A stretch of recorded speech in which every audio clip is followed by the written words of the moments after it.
just give me what I'm supposed to declare? Like a high sign? We're live. Excellent. No, quite all right. So good evening.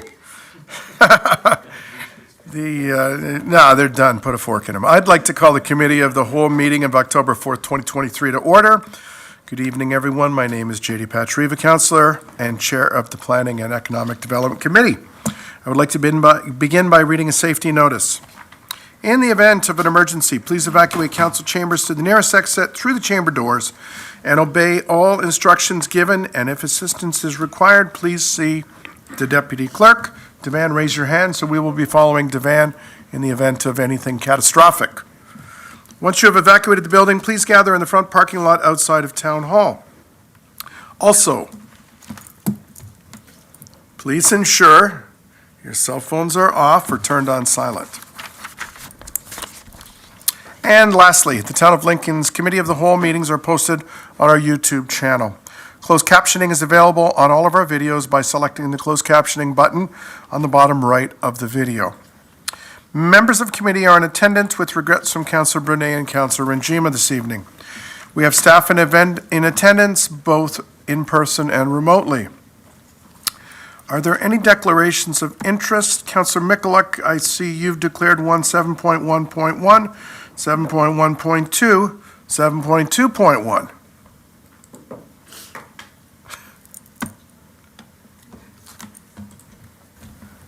Thank you very much, Chair Patriva. That is correct. I live within a catchment area that's being considered. Okay, so you're not getting paid this evening then. Councillor Murray. Thank you very much, Chair Patriva. I declare an interest in item 7.2.4 on the basis that I'm employed by an organization with a benefiting interest in the matter. Okay, Madam Clerk, we're good?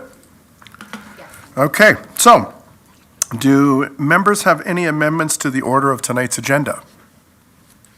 I do have one. So there was an error in the agenda and report AD 07-23, item 9.2.3, should have been under PED agenda and will be moved up and considered after item 7.2.3. So, statutory public meetings, we have no meetings this evening. We have no items of consent on tonight's agenda, so we will get right into the meat of tonight's meeting, planning and economic development. So we're at that portion of the agenda. We have two registered delegations this evening for planning and economic development. Please note the delegations have 5 minutes to speak. Both Paul McIntyre, Vintage Hotels, and Greg Hind, Urban Environments, are speaking to the item 7.2.1, Heritage Property, 3821 Main Street, Jordan, with respect to the demolition request, PD 24-23, and are part of the application. As such, I will ask the committee allow them to delegate as one, permitting a time for 10 minutes for the delegation. I have a motion moved by Councillor Timmers. That committee allow the joint delegation a total of 10 minutes to delegate. I will now ask our Deputy Clerk to open the vote. Thanks, Chair. I'll ask for a show of hands for this one. And that carries. Thank you. Okay. Thank you, Mr. McIntyre and Mr. Hind. Please go ahead and welcome.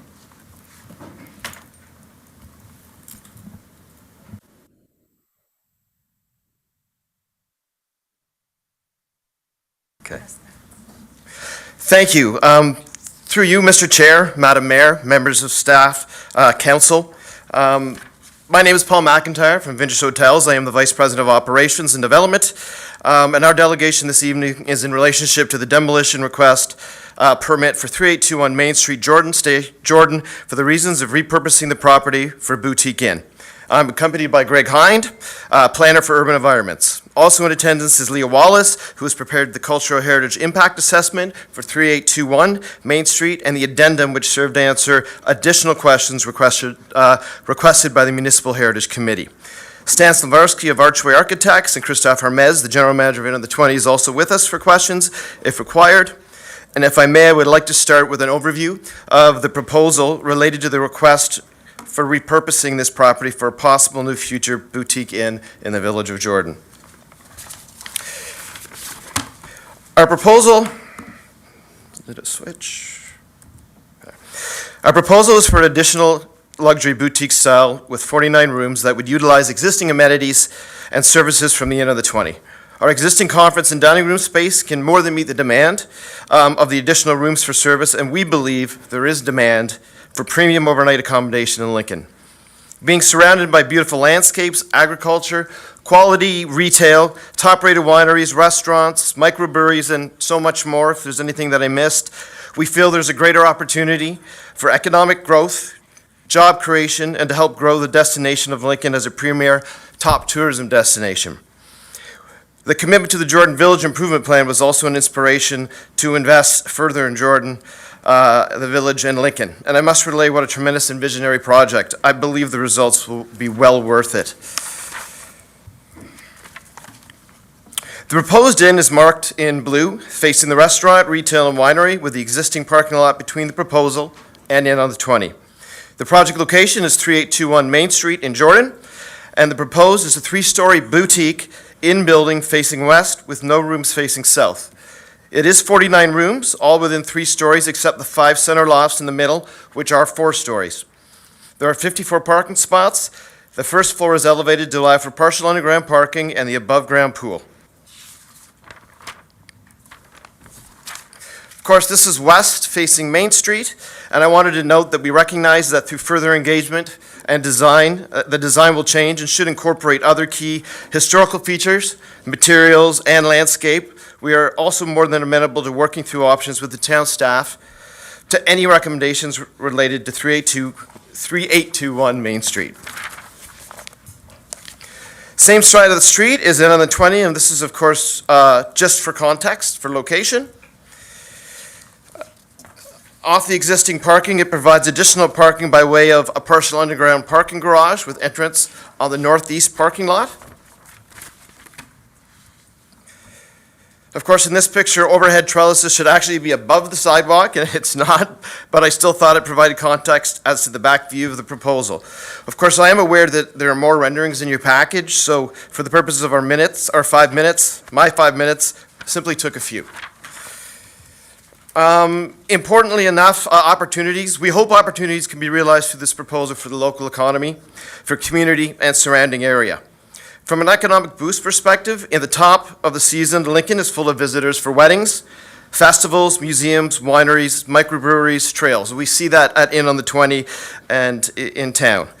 Once the small amount of accommodation inventory is full, then I believe, and we believe they're leaving, which is why this is an opportunity for us and hopefully Lincoln. We would like them to stay and enjoy all the premium experiences Lincoln has over a longer period. I gotta keep going, as long as everybody's safe. The corporate market also is something we have had success with in Jordan. With a conference facility that can host over 100 people already, we just don't have enough rooms. Corporate conference business brings back leisure.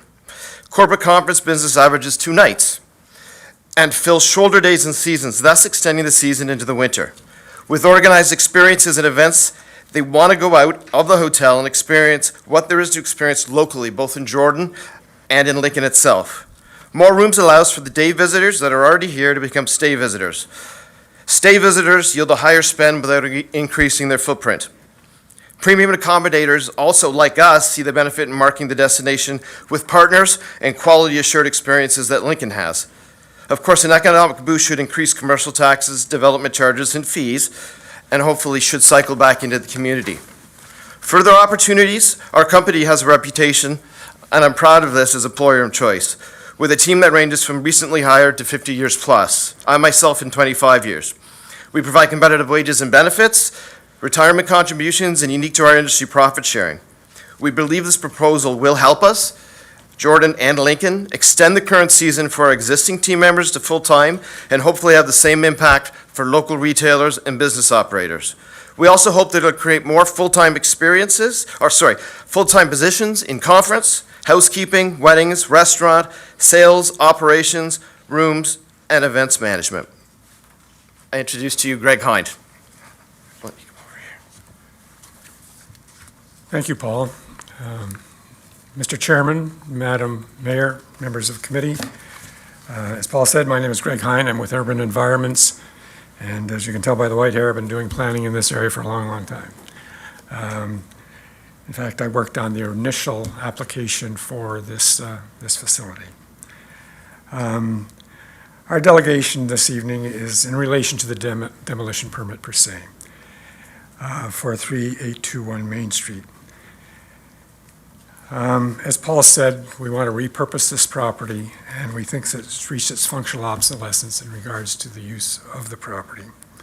If I could just put this into the proper planning context for a minute, and that it's about 1 year, in fact, it's 1 year in this October, that we started meeting with municipal staff. They identified to us a number of studies they'd like to see us do in support of this application. Studies like traffic, archaeology, servicing, and of course, the cultural heritage impact assessment. It was completed for application with the conclusion that the assessment that this property before you to this evening only meets one of the 3 criteria for designation. That it has contextual value and was not eligible for designation. A demolition permit was submitted based on our analysis for the property, and it was brought forward April 2nd.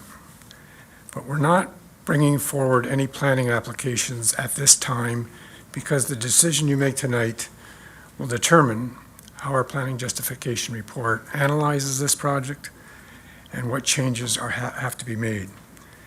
But all the support studies are in place. On July 13th, the Heritage Committee reviewed this application and provided feedback to us.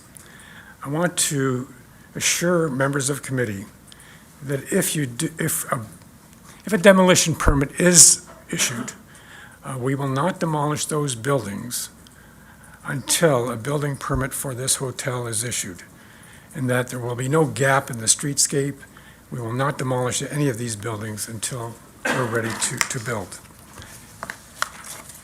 The Heritage Committee meeting on the 13th reviewed the application, and 2 key items surfaced that we had to revisit our assessment, and that the Heritage Committee wanted more information on the cultural heritage significance, including a history of ownership and additional key features.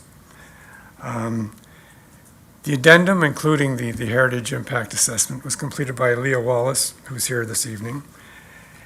And in conclusion, the additional research she did not result in any change of the original assessment, and it does not meet 2 or more of the criteria. And this is significant because we know the building physically and functionally and visually is linked to the surrounding area. That's what exists today. But it doesn't meet the criteria for, number 1, a designation, and number 2, it is not a candidate for Part 4. More research into the ownership, and Mr. Snur's name kept surfacing. It was revealed that Mr. Snur was one of the earlier surveyors in the area. He was a subdivider. He subdivided a lot of property and sold a lot of property in that area, but nothing that significant that would cause us to change our mind on the building. The second issue the committee asked us to research was, could we incorporate the existing building into our new plans, into the new hotel? For that, we had to go out and hire a structural engineer as a result of our committee's discussion, and we engaged this engineer to give us recommendations related to the demolition of the building, relocation of the building, and integration of this building. And we had a series of aerial photographs that we used to determine how this building took place. But before I get on to that, I want to say that we asked Leah to take a look at a third issue that the Heritage Committee didn't ask us to take a look at.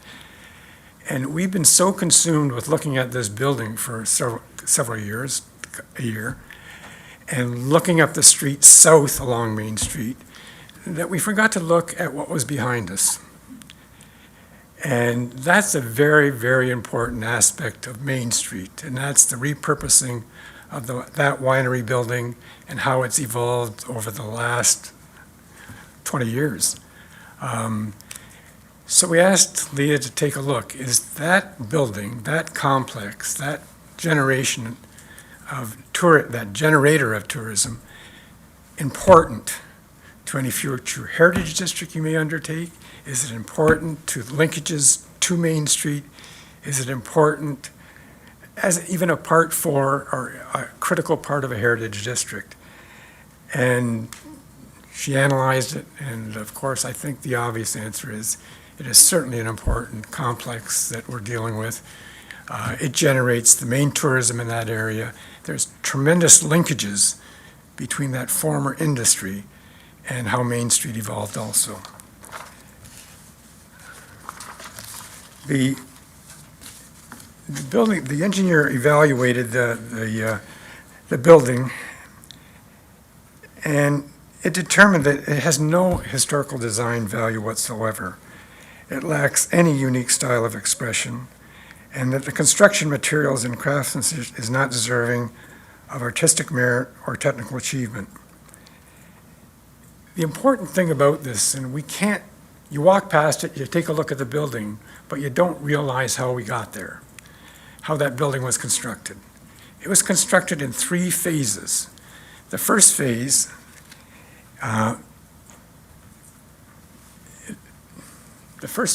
it's quite a lonesome building, actually. It started in 1910. Well, building starts, there's some conflicting analysis, but between 1910 and 1920, the original building is that square building. There's no articulation on this building whatsoever. It doesn't represent a Queen Anne building. It's just a simple 2-story building with some steps up to it. And that's the way it existed on that street. It didn't complement the street, and it didn't certainly reflect a Queen Anne building. The second stage that was put on was done in 1954, and it was a simple 1.5 stories, and it was put on to accommodate a kitchen.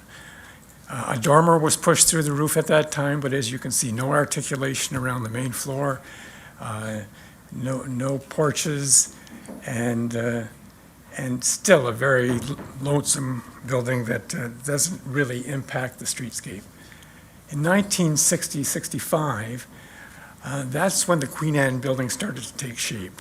A large front porch was put on, not reflective of most Queen Anne buildings, but a large porch was put on, not soundly put on. In fact, if you go there today, you can see where it's separated from the main house. The second portion, 3, that's when the Queen Anne Tower was put on, a larger addition to the back that accommodated more kitchen facilities and dining facilities, and a porch to the side. The problem with all those additions is that only the original building in 1910 had a basement under it. All these other things were add-ons, almost in a temporary nature, and they've started to deteriorate considerably. In fact, if we were to relocate that building, we couldn't locate that building or relocate that building in its present state. Only the original building with a basement underneath is a potential candidate site for relocation. And that's one of the main reasons that this building isn't a real good candidate for number 1, restoration, number 2, relocation. The building evaluation done by the engineers and the architect indicated that the relocation of the original portion is possible upon completion of the structural work that would do to restore the strength of the building and the need. This, of course, is open to consideration, further discussion, but is obviously not our preferred option. If you take a look at the original portion, there's going to be a big hole in the back of it where you have to remove the addition. All the porches have to be taken off, and the dormers have to be secured. It's a very, very expensive process, and it doesn't add to the streetscape whatsoever. Number two, the integration of the original portion of the new development is determined to be not viable due to the construction. It is a dry wood construction inside. It's very combustible, and if we were to make that available for commercial purposes, the combustible construction, the code restrictions, it's just, the cost overruns on something like that would be phenomenal, just not viable. The preferred option, and it was been an option we've had all along, that's why we haven't really locked down the detailed design and the detailed planning analysis. Our preferred option is to work with staff and through the community, go to the public, have a very transparent process where we repurpose this historic element that have contextual value in the new development. And what that means is, and there are other elements we can grab and incorporate into the new hotel building, whether it's outside art, whether it's theme rooms, or whether it's just architectural elements. Main Street is a beautiful street. It has very diverse architectural elements on it. They can be borrowed, they can be blended into this new hotel design, and it can be a benefit to the community. Yep. Did you make it? Thank you. Thank you very much, and we'd like you to consider all the information you have in front of you this evening, including a very excellent staff report, and we ask you that you support the staff report and all the information we provided to you. Thank you. Okay, thank you very much, Mr. McIntyre and Mr. Hind. I gave you a little bit of latitude there, but wanted you to finish up. So, do we have any clarifying questions to the delegation this evening? Okay, I don't see any. So, being no further questions, I've got a motion moved by Councillor Timmers. The council receive and file as information the following delegations regarding the heritage property, 3821 Main Street, Jordan. Demolition request, PD 24-23, Paul McIntyre Vintage Hotels, and Greg Hind Urban Environments. I will now ask our deputy clerk to open the vote. Thank you, Chair. That vote's now open.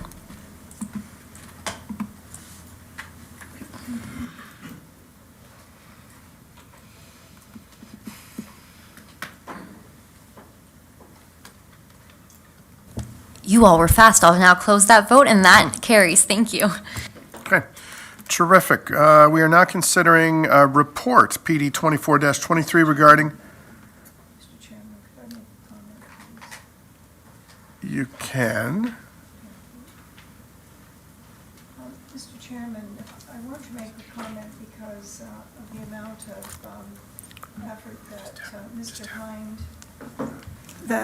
Mr. Hind has put into explaining to us why this extremely common house that we see throughout Lincoln doesn't, he's not saying that he's the expert in the historical elements, but he's explained to us, and I believe that we're going to find ourselves applying these principles probably fairly frequently in the future if we expect to really create a stable of the very best examples of the architecture in this community. These four square houses, it's quite interesting how they just had, you know, so many things added to them, but I really appreciate the time that was spent. We have a tendency to save everything, but we need to learn how to make those differentiations, and I think this has given us a very good primer. Thank you very much. Thank you, Mr. Chairman. You're welcome, Your Worship. Okay, so we're now considering report PD 24-23 regarding heritage property 3821 Main Street, Jordan, demolition request. Do members of committee have any questions?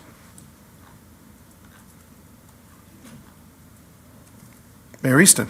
Mr. Chairman, my question is in regard to the accessory structure, which isn't named, but it is the barn that's at the back of the Blue House. And I just would like to No, obviously it's being demolished, but in keeping with your earlier presentation, Mr. Hine, through the chair, could you just talk a little bit about that building, just out of interest? I think you're making this a good experience for this evening. It's obviously being torn down. What's happening to the wood? Are there going to be some opportunities for some recycling in that regard? Your I know worship. I know it was a blacksmith. This shop. is, we're dealing with the staff report now, so I know, but isn't that part, is that? not really. not No, in you there had at your all? opportunity to ask the Oh, I'm delegation. sorry. You know I thought what? this part was in there. I'm going to give it to you this time. No, I'm not going to take it because Okay. we're trying to set some examples. Wait, here. well, yeah. Yes, of course, staff can speak to it because that's what we're dealing with as a staff report. So, Mr. Bruder or Ms. Coquiera?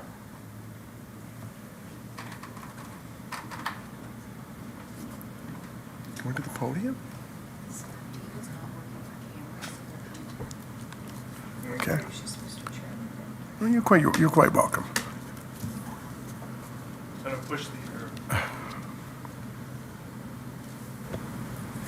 Thank you. Through you, Chair, the barn that the delegate mentioned is not on the subject lands. It is on an adjacent parcel, so it's not subject to the demolition permit. And what is the adjacent? Correct, it's on the adjacent parcel. Yeah, it's. Okay. Yeah, so that barn that was mentioned is not on the parcel, the subject parcel. Yeah, it's located behind Pam Mason's former building, Pamela's, right? Yes, yeah, Yes. and I'm told that that barn wood will be recycled.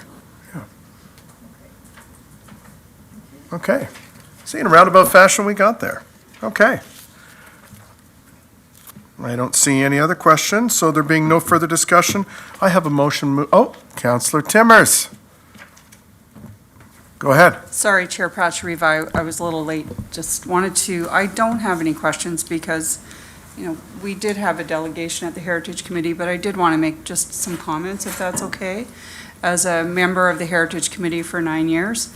So, the council is going to see these types of things coming forward, and as we move through the registry with the changes with Bill 23, we're going to be working through the registry.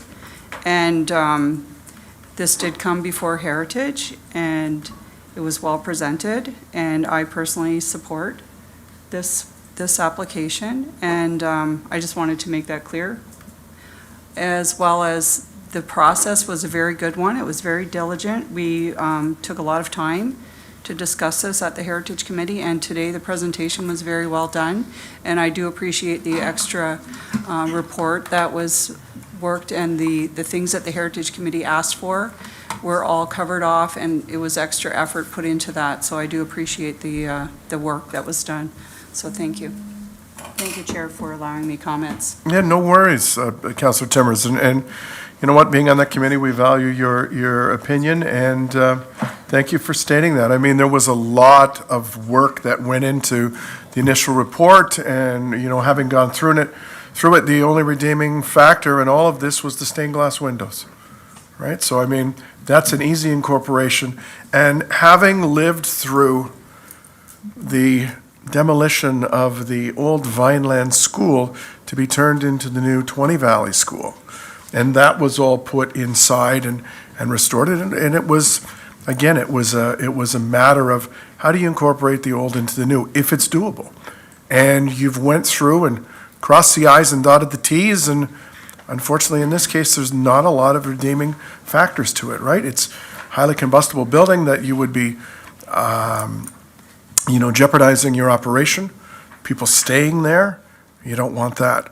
I know when my brother went through an older house, when he actually started to remodel it, he found cotton batting in newspapers for insulation. You're probably going to find the same thing, right, when you do that. So, there being no further discussion, I have a motion moved by Councillor Murray, To receive and file report PD 24-23 regarding a request to demolish a dwelling and accessory structure located on a property that is listed as a non-designated property under Section 27 of the Ontario Heritage Act, to approve the demolition of the dwelling at 3821 Main Street in Jordan, subject to the mitigation and conservation recommendations provided in the Cultural Heritage Impact Assessment, and to approve the removal of the property from the Municipal Heritage Register under Section 27 of the Ontario Heritage Act. I will now ask our Deputy Clerk to open the vote. Thank you, Chair. That vote is now open. Thanks, Devan.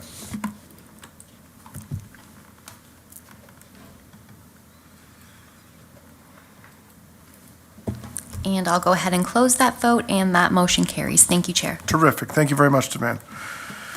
We are now considering report PD 33-23 regarding zoning bylaw amendment and draft plan of subdivision by Upper Canada Consultants for 4075 and 4091 Fly Road in Camden. Do members of committee have any questions with respect to this report?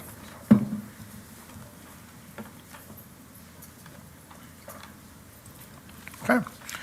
I see none. I have a motion moved by Councillor Reimer to approve the zoning bylaw amendment application PLZBA 20220146 in the name of Dwayne Vanden Over, Nicholas Vanden Over, and Janet Vanden Over, as outlined in Appendix B. That an H holding provision be placed on the zoning of the lands, and that the H holding provision not be removed until the following conditions have been met. The applicant has entered into a subdivision agreement with the Town of Lincoln, and the agreement has been registered on title, and that the applicant addresses on- and off-site constraints to the satisfaction of the Town of Lincoln. Approved draft plan of subdivision application PLSUB 2022-0147 in the name of Dwayne Vanden Over, Nicholas Vanden Over, and Janet Vanden Over, in accordance with the plan outlined in Appendix A, and in accordance with the provisions of the Planning Act and the regulations thereunder, subject to the conditions outlined in Appendix C. That all parties be advised of the committee's decision on the draft plan of subdivision application in accordance with the provincial regulations. Note the appeal period is 20 days from the notice of the decision. The Director of Planning and Development be authorized to endorse the draft plan as approved 20 days after the notice of the committee's decision has been given, provided that no appeals against the decision have been lodged. That the applicant be advised that the draft approval of this plan will lapse 3 years from the date of draft approval unless the Town Council grants an extension of the approval period. If an extension is requested, an updated review and revisions to the conditions of the draft approval may be necessary at that time. Committee declare that they have considered all of the written and oral submissions and agree with the planning report analysis and recommendations, and find that, subject to the conditions of approval, this application meets the Planning Act criteria, is consistent with the provincial policy statement, and complies with the growth plan, the Niagara Regional Official Plan, and the Town Official Plan.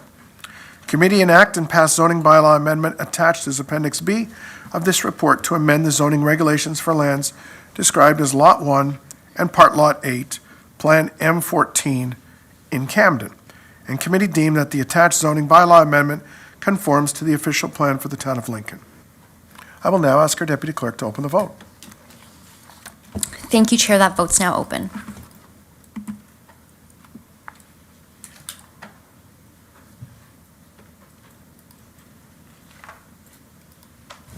I'll close the vote, and that vote carries. Thank you. Thank you, Devan. So we are now considering report PD 35-23 regarding parkland dedication and cash in lieu of parkland review. Our manager of Prud'homs and Special Projects and Director of Planning and Development will be providing a presentation to us this evening. Melissa and Matt, please go ahead.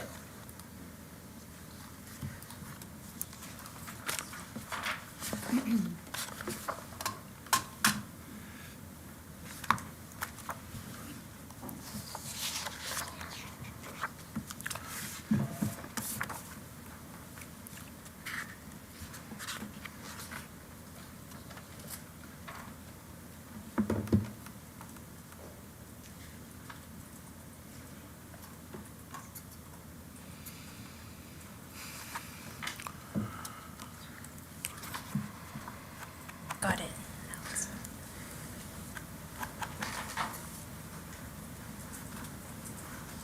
Thank you through you, Mr. Chair. Good evening to you and to members of council. The town is currently undertaking a review of its parkland dedication and cash in lieu of parkland policies and bylaw. The purpose of tonight's presentation is to provide an overview and update of this process. As we are all well aware, parks play a vital role in supporting a healthy community. As Lincoln grows, there is a need to improve and expand parks to support additional residents. The town is able to acquire and develop parkland through a tool authorized by the Planning Act, which gives the town the authority to require that lands be conveyed to the town through the development approval process for parks purposes, or that cash be provided for the town to fund new parks and facilities or to acquire parkland. This is called cash in lieu of parkland. So why are we undertaking this review? Bill 23 was passed by the province recently and introduced legislative changes to the Planning Act. These changes require that the town's parkland policies and plans be updated in order to implement new changes to the Planning Act. We have also retained Watson Associates to assess the financial implications of these new parkland dedication requirements.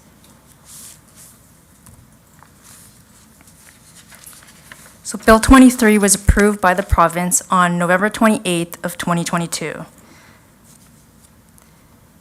The bill introduced changes to the Planning Act which now exempt additional residential units and nonprofit housing units from the requirement for parkland dedication. Also not yet in force, but will be once proclaimed by the province, there will be an exemption for affordable ownership and rental housing units, as well as attainable ownership housing units and inclusionary zoning units. There are no changes proposed to the standard parkland dedication requirements, which are 5% of residential development or 2% of commercial or industrial development, and this is typically applied for low-density residential developments, such as subdivisions with single or semi-detached dwellings. So that 5% rate will remain the same.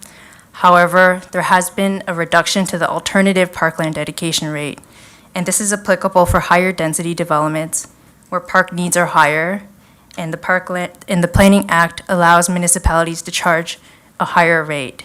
So this rate used to be 1 hectare of parkland for every 300 residential units, and this has been reduced in half to 1 hectare of parkland to every 600 new residential units. So this alternative parkland dedication rate has also been changed for cash in lieu. So the cash in lieu requirements have also been reduced in half from the value of 1 hectare of land for every 500 residential development units to 1 hectare of land for every 1,000 new units. There's also been a cap that's been introduced for parkland dedication at a maximum of 10% of the land or value for developments that are 5 hectares or less, and a maximum of 15% of the land or value for developments that are greater than 5 hectares.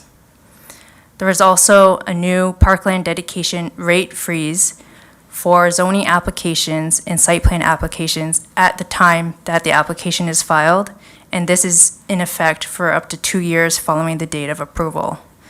Previously, parkland dedication rates were not frozen. They were calculated and applied when due, which is at the time of building permit issuance.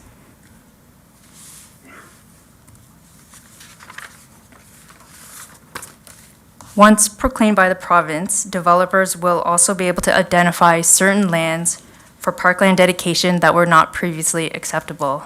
So this includes lands abutting a development, lands subject to encumbrance by an easement or below-ground infrastructure, also POP spaces, which are privately owned but publicly accessible spaces.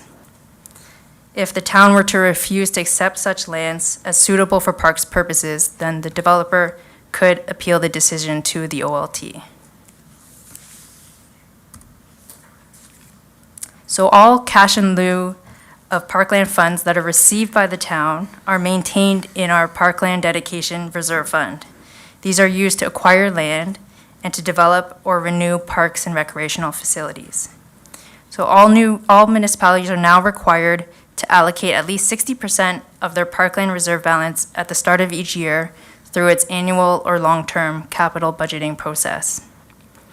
The town will also be required to update its parks, recreation, and master plan before council is able to approve a new parkland dedication bylaw.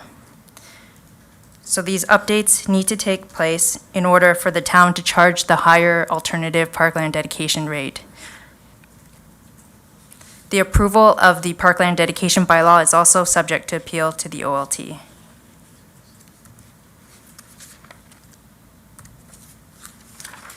The town's existing parkland dedication bylaw was approved in 1996 and will need to be updated with a new bylaw in accordance with Planning Act changes.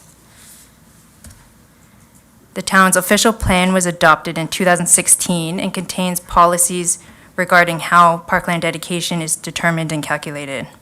These policies will need to be updated, and we will also need to include new policies that provide criteria on when it is appropriate to accept certain encumbered types of land as parkland dedication. The town's Parks, Recreation, and Culture Master Plan was approved in 2019, and this plan assessed the town's park needs related to anticipated growth.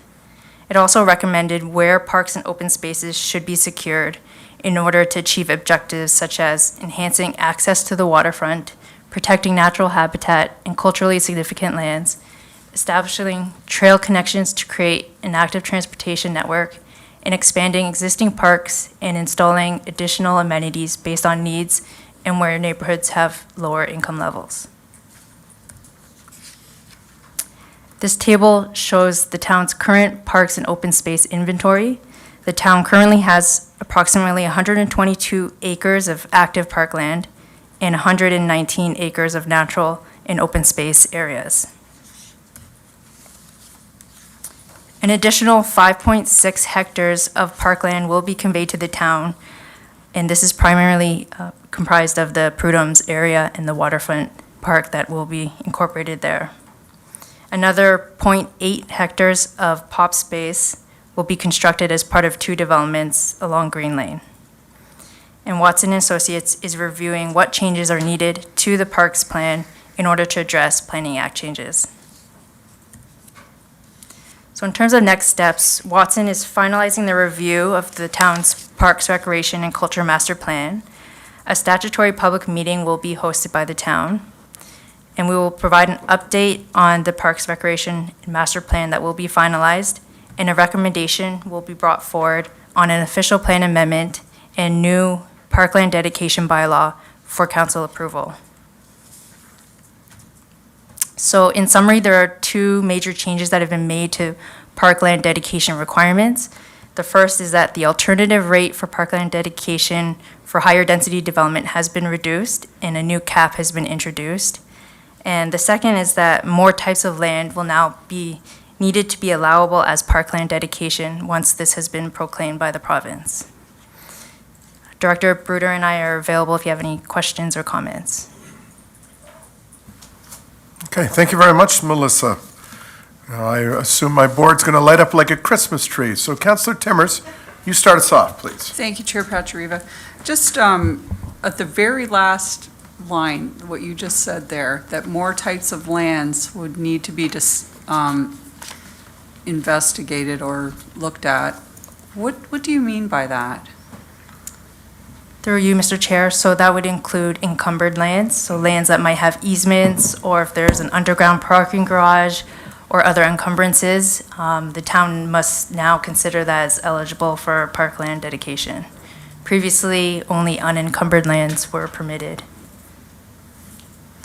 It would seem if it was encumbered, how could it be parklands? I think I'm missing something there. Yes, so as part of the policies that we'd be looking at incorporating, we would look into things such as making sure that the lands are accessible to the public, that it could be developed for parkland, basically that the encumbrances don't impact the use of the land as a potential park. Interesting. Okay, thank you very much. Thank you, Chair. Okay, thank you, Councillor Timmers. Yeah, that seems to be the whole oxymoron to this. Councillor Reimer. Thank you, Chair Patriva. Through you to the presenters, thank you very much for this report. Matt and Melissa. Slide number 8. I'm just looking for a little more explanation on the ability of somebody to appeal to the OLT because we're changing our official plan. So I got the slide before that, you know, like if we're doing our parkland dedication bylaw subject to appeal, I understand that part. But I don't understand, or am I missing something? Is that referring to parkland dedication? The way I read that, it refers to the fact that we're changing our official plan. So just looking for a little more on that.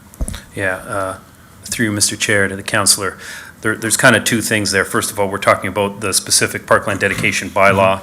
As that goes through the approval process, that's subject to a potential appeal. But also, generally speaking, whenever you do an official plan amendment, whether it be, you know, a private developer looking to amend the official plan or the town looking to amend its own official plan for whatever reason, that involves that whole planning act public process. And as a result in that, there's the statutory notification, there's the appeal period and all of those things. So any changes to our official plan are also potentially appealable. Gotcha. Okay, all right, thank you. Thank you, Chair Patrio. Okay. Councillor Michalak. Thank you, Patrick, through you to staff. So, like, the slide wasn't quite accurate, but it said this came into effect November 28th, 2022. I'm assuming we've been collecting parks and dedication cash in lieu revenue since then? Is there any impact, or is there any expectation of refunds, or like, why is it taking so long for us to look at this now? It wouldn't have any, through you, Mr. Chair, it wouldn't have any impact on development applications for the past year, but moving forward, as we're seeing more high-density development, it would have an impact being able to charge the alternative rate as opposed to the standard rate. Okay, thank you. And so I see, like, our Director of Community Services online, and one thing that I hear from many residents is we don't have enough parks. We don't have enough parks. People actually, they would love for us to buy parks where there is a lack of park space. And we're retaining Watson and Associates to, you know, give us a detailed, fulsome report on the impacts of this bill. But could our Director of Community Services comment as what she thinks her, you know, general feeling is towards this sort of legislation and what this may generally do to a town like ours? Not necessarily being specific, but just generally. What does this do to our Parks Master Plan? Yeah, through the chair to the councillor. Thank you for the question. As the Director of Community Services, I am concerned about this. So I have been working closely with the planning staff to look at this until Watson comes back and determines if and what changes we need to make to our Parks and Rec and Culture Master Plan. You know, it's difficult to comment what the difference will be, but I am concerned when I hear about encumbered lands. I am concerned about the different calculations going forward with the densities. And as you say, Councillor, we do hear that we need more parklands in various areas across town. So do I have concerns? Absolutely, I have concerns. Okay, as do I. Thank you very much. Those are my questions. Okay, thank you, Councillor Michalak. Director Bruder. Yeah, through you, Mr. Chair, I just kind of wanted to dovetail off that response because I think it's a valid question. I think, you know, some of this, what goes into this is we're going to have to kind of reinvent how we look at, you know, obtaining lands for parks and how we look at the whole strategic process, maybe looking at, you know, how in private developments, parks are incorporated a little bit differently, like these publicly or privately owned, publicly accessible spaces, things like that are becoming more and more popular in other municipalities. They've already been in a lot of larger municipalities for a little while now. They've been becoming more and more prominent. I think we're going to see things like that as a direction we're going to continue to go. Sometimes with private condominium, you know, developments, for example, those parks aren't always publicly accessible. They're just meant for that little community. Maybe there's an opportunity through some of these pop spaces to open some of that availability up to the public and have a little bit more of a network of park spaces. And if we do it strategically, they are still privately owned. So I see that as one potential avenue to at least help mitigate the situation. But you're right. I think it involves, a fulsome reevaluation, which we're just, going through as we speak. Okay, thanks, Director Bruder. And I'm going to ask Vice Chair Murray to take the chair because I've got a couple questions to this report too, if I may. Go ahead, Councillor. Yeah, thank you very much. So, Ms. McKay, I see you there, and I know our 2019 Parks Master Plan and Cultural Plan identified a shortfall in park space. How many acres was that? And I'll wait until you throw that out, and then.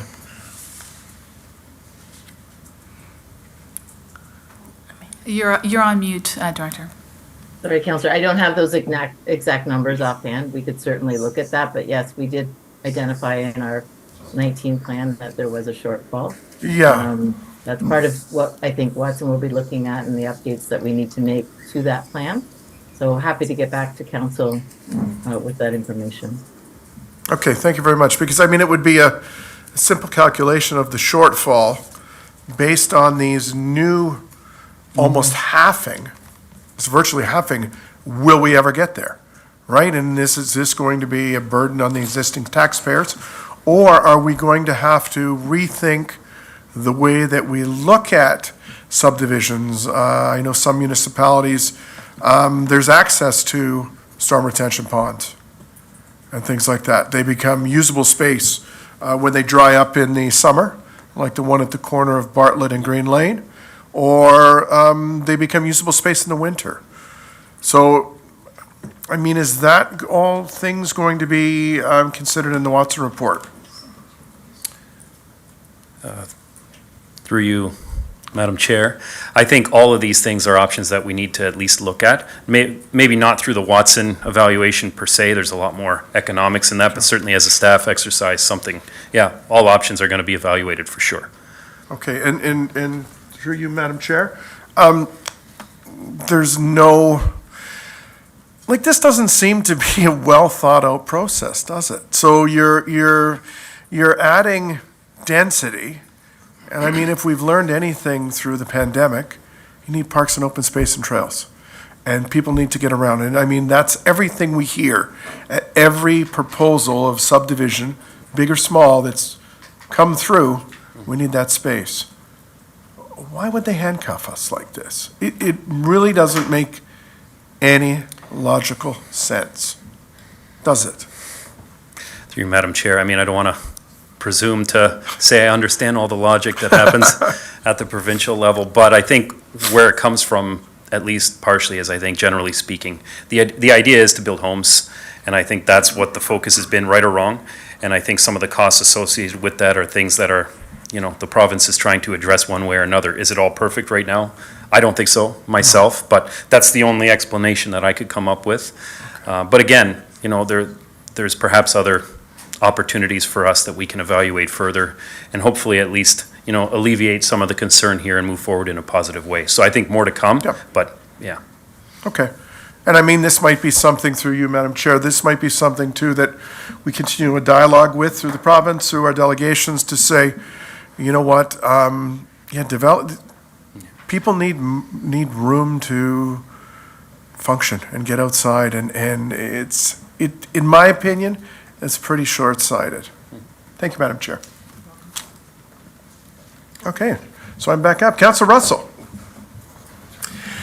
Thank you, Mr. Chair. Just to dovetail onto your commentary there, and a question to the CAO, and I'm wondering, and again, I know the answer is probably, it's very unlikely that there's going to be any change to this. I know it's not completely formalized yet, but it's coming.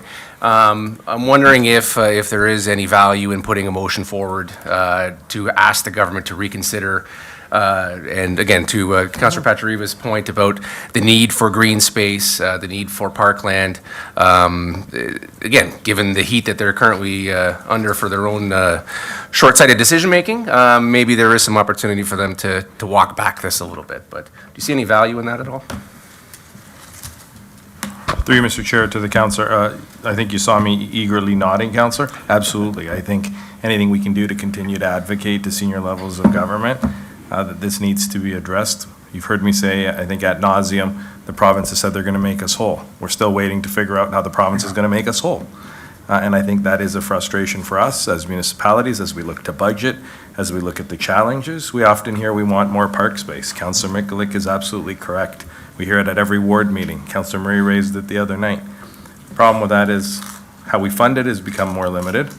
And so either we're going to the taxpayer, or we're going to find creative ways to do it, or we're going to have smaller parks, and maybe more, or we're going to have to negotiate with developers, or a combination of all of that. But I absolutely think a motion, direction, something that strongly words our displeasure, our desire to look at things differently, or the province to reconsider this would be beneficial. Thank you for that. And then just to follow up, again, is that something that we can have a staff takeaway to bring back with some work from some of the councillors? Through you, Mr. Chair, to the councillor, absolutely, we can put together a motion. I see Devan nodding, so she's captured most of it, I think, and we can do that.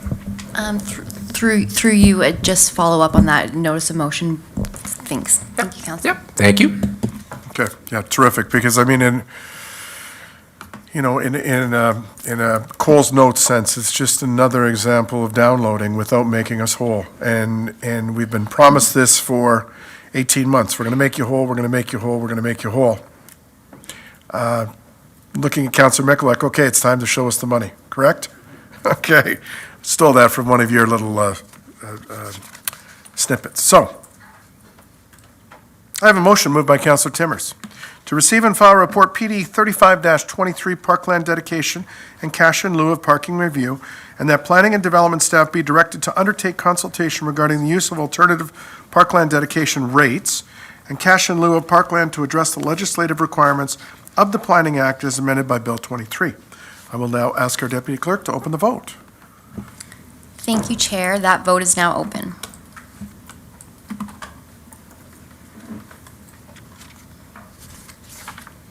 And I will close the vote, and that carries. Thank you. Okay, terrific. So now we've got item 9.2.3, the Benchlands Report. So, we will now consider Report 8007-23, the 2023 Niagara Benchlands Destination Development Fund allocation. Our Director of Economic Development and Communications will provide opening remarks. Mr. Danny, please go ahead.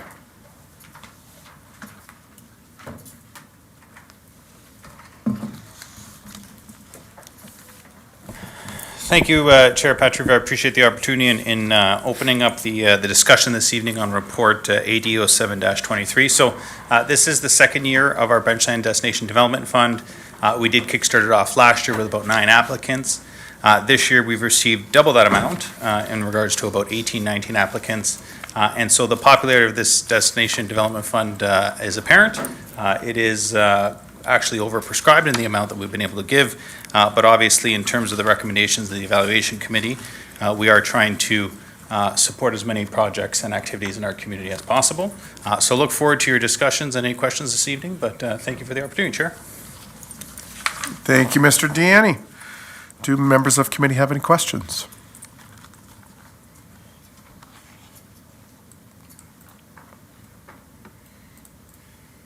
Okay. Councillor Timmers. Thank you, Chair Patriva, through you to Director Deanne. I just found it interesting on, great program, totally support it. All kinds of really good ideas coming forward from our local businesses. Just in their request amounts, I found it interesting that, 3 of the applicants requested all of the money. Were they aware how much money there was, to be allocated amongst many people? And did that affect, it seems the more they asked for, the more that they actually got. And we've been through this before in our other funding that we used to, bring to council. Just curious about that, that they would request the entire amount. Thank you for the question, Councillor, and Chair, through you. So in our policy documents, Councillor, which are included in the appendices of this report, applicants are allowed to actually apply for the full amount. But obviously, through the evaluation process, we do wish to try to support as many projects as possible. That's why, from this perspective, the committee and staff are not recommending that we give one amount to just one applicant. But as stated, they are allowed to ask for the full amount, but obviously, in our opinion, we'd like to support as much as possible. Yeah. And of course, the amount that they're asking for doesn't necessarily correlate or collaborate with the allocation amount, but we do take that into account, but also the magnitude of the project that they're Sure. proposing, so. Yeah, of course. I just found it a little interesting. I just wanted to ask that question. Thank you, Chair. Yeah, and Councillor, having been on the evaluation committee, that was one of the things that came up. So we need to be more cognizant when we go out at the beginning to say, this is the fund, this is the amount, we want to spread it around to the most as possible. And some of the other questions too, we need to drill down about because, trying to, justification for some of them was pretty meek when you were reading through it. But these projects were the ones that were the cream of the crop that came to the top and fully supportive of them. And, they're going to, they were actually taking the whole gist of it and taking a program that's going to bring visitors here, encourage overnight stays. And that's the premise of, we want them to stay one day longer and spend $1 more. So, excellent. Thank you, Mr. Deanne. So, I'm going to change that to, Mayor Easton. Thank you very much, Mr. Chairman. Is there a possibility that businesses that come together with their application would be, would that be a favorable element of this? Through you, Chair, to the Mayor, Madam Mayor, good question, and it is. We always encourage applicants to partner with as many other businesses as possible. And so for those that do partner on the evaluation criteria, they're actually scored a little higher. So last year, we did have a number of partners that came together to apply as a group. This year, it was a little bit more individual aspect, but I do note that Siouxland Staff Estate Winery, their proposal is to actually do some work with bringing back a passport program. In addition, Creekside Estate Winery and their fall event would incorporate some other people as well. Okay. Well, I know that the purpose of this discussion is for you to provide us with information on the whole thing, not to adjudicate the package. Maybe we'll have another chance to talk about that in the future, because this is pretty popular and it clearly needs more money, but it's not likely going to come from the town. We'll have to start looking at some other ideas. Thanks very much. Thank you, Mr. Chairman. You're welcome, Your Worship, and this would be a perfect example of funds used through the DMF to fund this going forward. So tourism dollars paying for tourism enhancements. Yeah. So I've got a motion moved by Councillor Timmers to receive for information report 8007-23 regarding the 2023 Niagara Benchlands Destination Development Fund allocation, and to approve the disbursement of $25,000 from the 2023 Niagara Benchlands Destination Development Fund to the 6 successful applicants as outlined in this report. I will now ask our Deputy Clerk to call out the vote. Thank you, Chair. That vote's now open.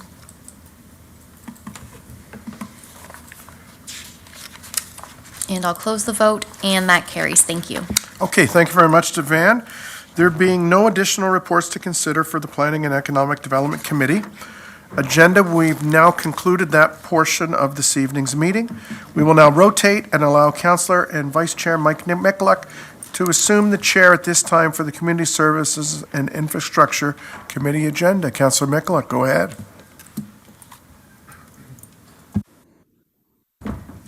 Thank you very much, Chair Patriva.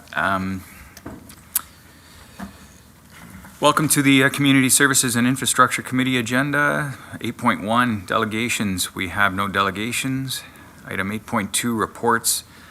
We will now consider report PW 0623, 40 kilometer per hour neighborhood area speed limit reduction pilot program update. Do members of council have any questions? Regards.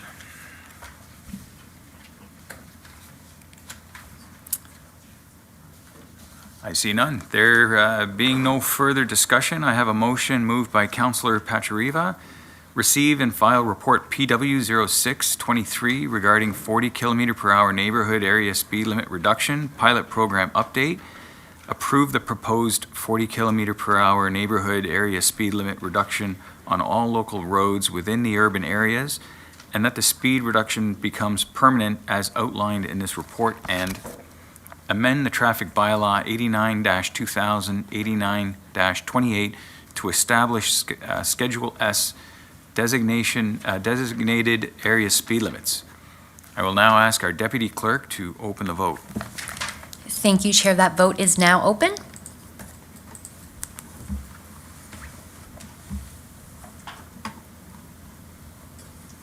And that motion carries. Thank you, Chair. Thank you very much.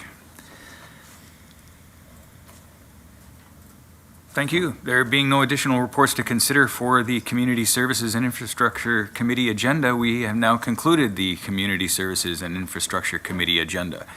We will now rotate and allow Councillor and Chair Lynn Timmers to assume the chair at this time for the General Business and Finance Committee agenda.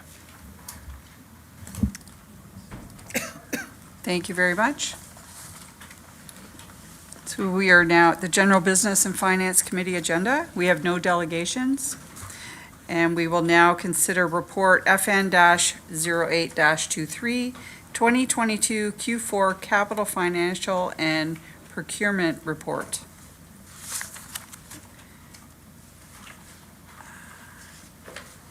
Are we, okay. Are we doing a presentation or a report, or no? Or just questions? Just questions. Okay. Unless you'd like Charlotte to speak to it, No, that's up to you, Chair. No, fair enough. Okay, do members of the committee have any questions? Councillor Mikulik. Thank you very much, Chair Timmers. Through you to Finance. Just looking over these numbers and these reports, like when I'm looking at what we budget, so as of December 22nd, or December 31st, 2022, we'd only spent 55% of the budgeted money. And this year, as of June 31st, we'd only spent 6%. And I'm just wondering, like, it seems low. 6% seems low. And I'm curious, are we, not being a professional at this, are we approving projects too quickly? Should we be waiting to approve projects when they're more timely to be completed? Is this typical? Is this standard of a municipality? I'm just curious your thoughts on that. Go ahead, Charlotte. Through you, Chair, to the Councillor, I would say this is very typical of what I see in most municipalities. It is hard sometimes, I think, for people in the public to understand the scope and the size of these capital projects, and there's a lot of work that goes into them in the initial stages that we don't necessarily see rolling in terms of invoices. So what you're seeing when you look at these financial reports, that's invoices that have come in for work that's been done to date. Sometimes there's commitments, sometimes for a truck, for example, there's an order that's already out, but we haven't had it come in and had the invoice paid. So this is the financial piece. This is what we're seeing in terms of invoice and accrued costs to date. And I would say from a budget standpoint, I consider this more of a best practice. So I think, it's really important when there's a big cost and a big project that council's looking at the full cost when they're approving that. So I think even to do that in advance, even though we know it might be a couple of years before all the costs are in, I think that's actually a positive thing. Okay, thank you for that response. So, typically when I look at financial reports and, mid-year, half the money is spent. That's what I typically see, though this being municipal finance, I'm just, appreciative of that clarification and just want to make sure that this is not challenging or difficult for the bookkeeping aspect of our ledger, our balance sheet, so income statement. Thank you very much. And through you, Chair, to the councillor, if I can just add to that, on the operating report, that is what you tend to see. So for most of our expenses, you will see them evenly spread. We're at about 50%. So you're going to see the 2023 Q2 report on the next agenda item, and that is typical on operating. But for capital, they tend to extend over more than 1 year. We put those funds in the reserve funds or wherever the money is coming from, or if it's debt, we hold off on drawing on those construction loans, and then we take it out as the costs are incurred. Okay, thank you very much, Director Tunikaitis. I don't see any other, anyone else in the queue to our CAO. I see you, you'd like to add something there? Through you, or to you, Madam Chair, questioning whether I should or shouldn't. I think, an easy way to maybe explain it is a lot of times project planning is happening, but monies aren't being spent. And I think to Charlotte's point around best practices, we want to make sure you know what things cost, so you approve the money at the front end. How we spend it throughout that evolution of that project, whether the project starts in Q2 or starts in Q3 of a given year, or even in Q1, that's kind of the nature and the ebb and flow of how projects are happening. So in a lot of cases, money may not be spent, it's been allocated, which again is a best practice, but there is no project in the reports you have in front of you, aside from ones associated with BDSS, that have not started in some capacity. So I think it's important for anybody watching, anybody listening, the media, every project has started. How we pay and how that money flows is really what we're talking about in terms of the accounting side of it. So we've given you a very, I think, transparent report that highlights in a lot of detail where we're at in that particular piece. Oftentimes, the end of projects is when money starts flowing. After, warranty periods and those sorts of things also happen. And so that's what you'll see in the evolution of these projects. So thank you for that opportunity. Yeah, thank you very much, Mr. CAO. The report was very clear. I did appreciate the way it was written and all the information that was provided. It was very, very straightforward. I'm not seeing anyone else in the queue. There being no further discussion, I have a motion moved by Councillor Russell. Receive and file report FN-08-23 regarding the 2022 Q4 Capital, Financial, and Procurement Report and approve the recommendations as presented in Appendix A. Deputy Clerk, if you could please open the vote. Thank you, Chair. That vote's now open. And that vote is closed, and that carries. Thank you. Great, thank you very much. We will now consider report FN-11-23, 2022 Q2 Operating and Capital Financial Reports. Director Tunikaitis, were you just going to stay up for questions? Perfect. I see Councillor Russell in the queue. Go ahead, Councillor. Thank you, Madam Chair. Through you to Director Tunikaitis. A couple things with this report. I'm just wondering if I can get some clarity. So again, based on your commentary on the last one, we should be in and around the 50%, give or take. Obviously, there are some things that ebb and flow throughout the year. But there are a couple items that stand out. I'm wondering if you can just give some high-level insight into why the numbers might be so high. So I'll call the first one out, my favorite. Community Improvement Plan, 457% of what the budget is. I wonder if you can give some insight into that. Yes, through you, Chair, to the councillor. I think with our community improvement plan payments, they are not as predictable in terms of timing because it has to do with the timing that the developer completes and lives up to their responsibility under those agreements. And so as they meet those obligations, then we pay it out of the community improvement plan. So we do have dividend revenue that we apply towards those plans as well, but that hasn't come in yet, so it creates a little bit of a timing issue in terms of those expenditures. Okay, thank you. Thank you, Madam Chair. So I'm looking at the budget for that at 155. Is that just lower than what maybe we should, again, I'm trying to figure out what the differentiation is between the two numbers. And I can understand why one number might be excessively higher, but was it, again, the budget itself was a little bit lower than expected? Through you, Chair, to the councillor. So I think in part, that's the cost to the levy beyond the dividends that we expect to come in. So that's one thing, is that we'll get that revenue and then cover off as much as we can of the CIP costs, and then the difference can be funded from this 155, and then if there's an additional cost, then that's something we would have to cover off with other operating variances. Okay, and follow-up, Madam Chair? Go ahead. The dividend, is that through the MPEI dividend? Yes. Okay, thank you. I think that's my 3 for now. See if anybody else wants to jump in. Okay, thank you, Counselor. I'm not seeing anyone else. Do you have another question? Is there anyone else? I just give everyone else an opportunity ahead of you if they, okay, go ahead, Counselor Russell. Thank you, Madam Chair. Again, thank you, Madam Chair.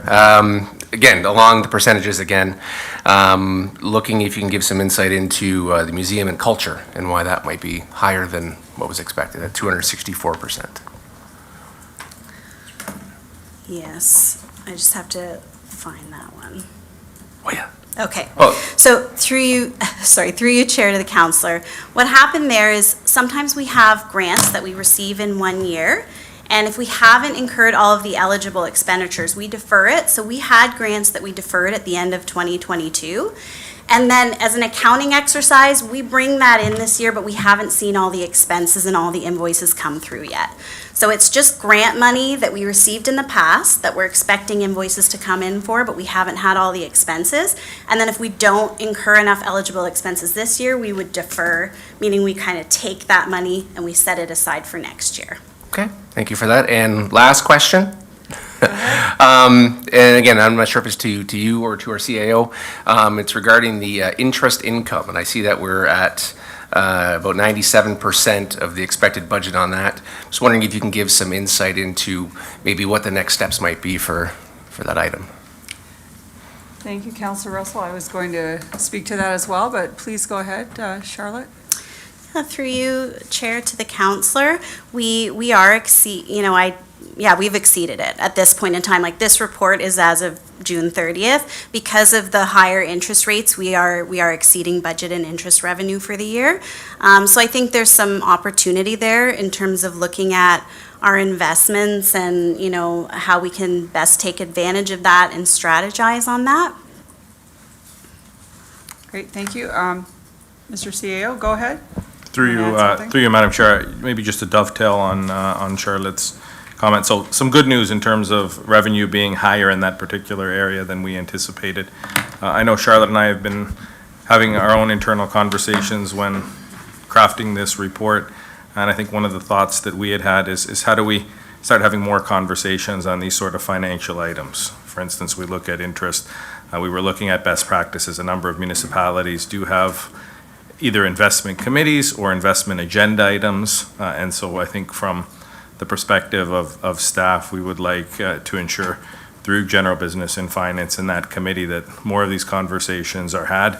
Potentially, we bring in some experts to look at these particular items, make council more aware of the opportunities, the challenges, the opportunities, the benefits, timing, some of the, I think, global factors we're seeing around the economy. When you have investments like we do, tens of millions of dollars in investments, I think it's something that's important that we talk about.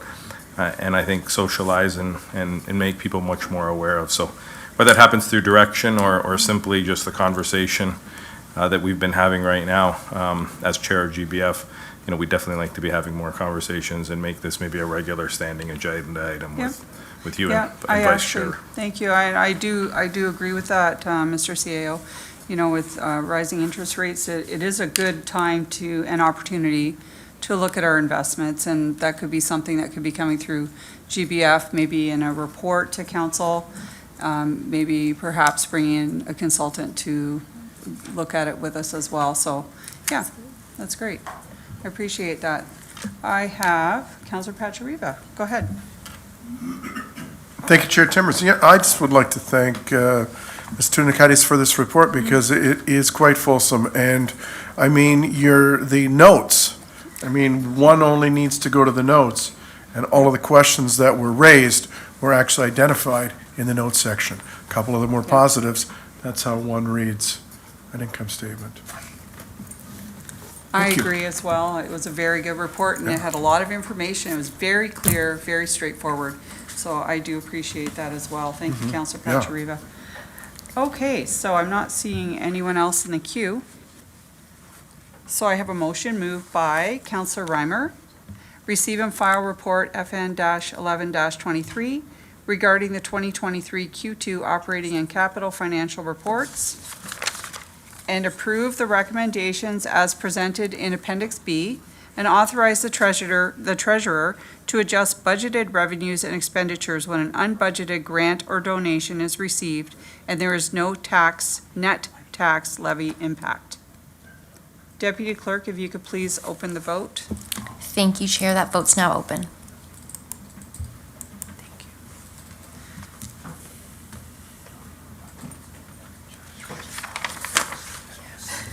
Okay. Thank you. That vote closes and that carries. Thank you very much. We have no confidential items. Do we have any committee remarks? Councillor Mikulik. Thank you very much, Chair Timmers. Through you to our Director of ECDev and Planning. At the council meeting, we heard the great things about Fling on King. We heard the great things about, July 1st. We hear great things from the public about various events and this sort of thing that we host. And people look forward to the next one. And, tonight we're talking about these ones that the private sector are planning and proposing. Folks are starting to ask me, and I know that you sent an email to council, there was a resident that had a question. So I'd like you, has anything changed with the news that we received? What is the current status of Winter Wine Fest? As folks are asking me, when is it and where is it? What can you tell us about the status of that event? So through you, Chair Timmers, to the councillor, great question, councillor, and I do appreciate the opportunity to speak publicly to the Winter Wine Fest event. So as I indicated in that email to the resident, Winter Wine Fest is technically owned by the Destination Marketing Organization, or the old 20 Valley Tourism Association. As we work through revamping that organization, and because of the pandemic, the Winter Wine Fest wasn't able to happen. Last year, we were able to execute that event, but only because we did receive a $100,000 grant from the Tourism Partnership of Niagara to specifically put that event on. Without a grant or other resources from the DMO, from a municipality perspective, we didn't have the money to put that event on this year. But as we work through the new DMO, one of the talk is how do we bring that event back? Obviously, we'll be looking to the Destination Marketing Organization as a private sector event to bring it back on. But such things as a municipal accommodation tax that was referenced previously by Councillor Pachariva, those things could, or the revenues from that municipal accommodation tax could go to support these events. And so that's one thing that we'll be looking at as we work through this project. But unfortunately for this year, there is no money to put that event on. Okay, thank you very much. Through you, Chair, may I ask a second question? Okay, go ahead. Have we notified winery owners? Have we notified those stakeholders that have been part of this event in the past about this unfortunate news? So through you, Chair, to the councillor, I mean, they're well aware in terms of the Destination Marketing Organization and the work that we're doing on revamping that organization. And so they are well aware of the work we're doing, and that Winter Wine Fest is not coming back on this year. Okay, thank you very much. Okay, thank you, everyone. There being no further business, I call this meeting adjourned at 7:23. Thank you, everyone.